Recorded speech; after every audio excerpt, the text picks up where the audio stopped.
Welcome back once again, guys. Thanks for starting your day. You're watching the lift here on Aspen 82. Blue skies and sunshine are up, so I do apologize for the glasses this morning, but you know what? It's going to be a bright and a hot one out here. Temperatures expected to get up into the high of 40s. Joining me now, though, is Sean H Worthington. Thanks for starting your day with us. Well, thanks for having me. It's wonderful to be here. I appreciate it. Sean's here to talk about something that is really a burgeoning science, if you will. That's right, Bitcoin and digital currency. You've written a book recently, Beyond Bitcoin. Tell us a little bit about the book. So Beyond Bitcoin talks about how monetary systems are actually information systems and money is data. And so I've been working on a PhD in computer information systems and realized that we could take all of the rules that we apply to databases and apply it to money.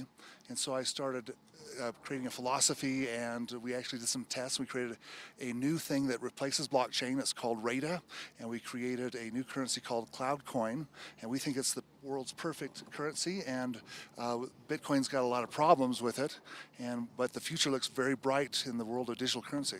Interesting you say that. I was going to bring up, there's been a little bit of volatility in Bitcoin, both on the huge upswing, but just recently also took a little downturn.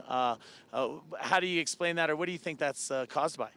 Well, when people first got introduced with Bitcoin, most of them were libertarians. They wanted to get away from the federal government, and then they started to use it to buy things, usually across borders. Like if you wanted to buy $1 million of oil in Venezuela, you could use Bitcoin. But then investors started coming in because the currency went up in value, and that brought in new investors, and suddenly they're using their credit cards and mortgaging their house. So we had a bubble. That popped. So now we're getting back to normal. Oh, wow.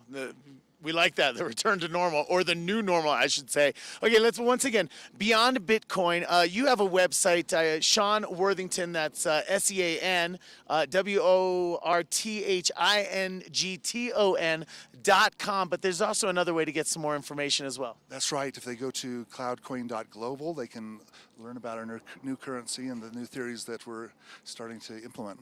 Okay, cloudcoin.global. Let's talk a little bit about some of the further work that you're doing. As we were talking before this interview, you really were talking about the future of digital currency and your goal to create or get forth the perfect currency. Talk a little bit more about that. So wouldn't it be wonderful if the currency couldn't be counterfeited, if it couldn't be stolen, if it couldn't be lost? Well, we've already solved the counterfeit problem and the loss problem, and now we're solving the theft problem, trying to make a currency that can't be stolen. Beyond Bitcoin is the book. This is Sean Worthington. Look him up online, but the book is also available on Amazon.com. I want to thank you so much for coming on today. Well, thank you very much for having me. This is fascinating stuff, and I know this is your first visit to Aspen. We're hoping you'll come back and join us again on the show. Aspen is awesome. Everybody's got to come here. I can't believe I've never been here before. Right on. Yes. Well, we'll see you again then, Sean. Thanks so much.